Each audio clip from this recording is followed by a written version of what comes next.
Just a few days ago, my father followed Jesus all the way to heaven.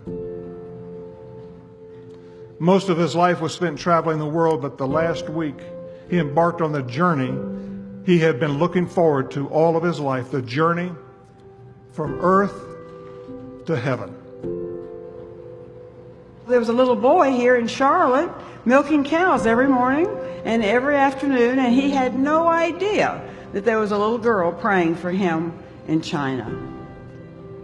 She was about 13 when she wrote this little poem. And oh God, let his face have character and a ruggedness of soul, and let his whole life show, dear God, a singleness of gold. The Lord answered every single one of those prayers at Mother, and many more. I have learned this week as never before that everybody has a Billy Graham story, but I have my own Billy Graham story. Being stubborn, willful, and sinful, I married a man on New Year's Eve, and within 24 hours, I knew I'd made a terrible mistake. After 5 weeks, I fled. I was afraid of him. What was I going to do? And let me tell you, you women will understand you don't want to embarrass your father. You really don't want to embarrass Billy Graham.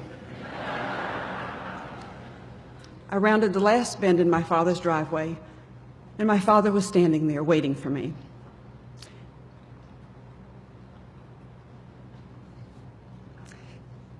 As I got out of the car, he wrapped his arms around me and he said, "Welcome home."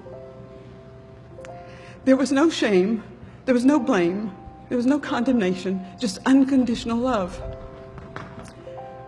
And you know, my father was not God, but he showed me what God was like that day.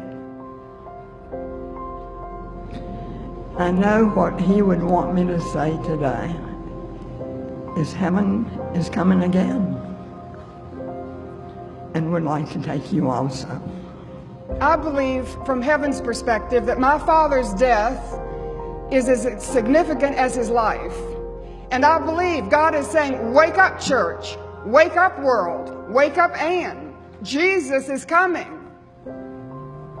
He was faithful, he was available, and he was teachable.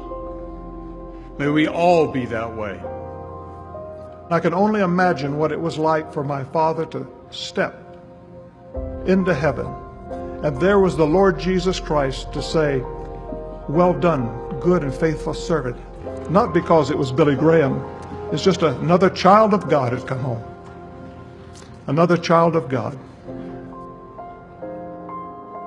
Not because I've worked my way up, and not because I'm good, or not because I've preached to great crowds of people. I am saved because Christ took my sins on that cross. You see, I'm prepared to die. In fact, I'm looking forward to it. And when you're prepared to die, you're also prepared to live.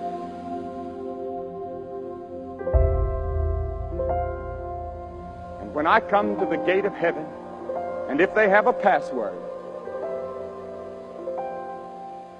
I'm going to say, only to the cross I cling. I have no other hope of heaven except by his cross.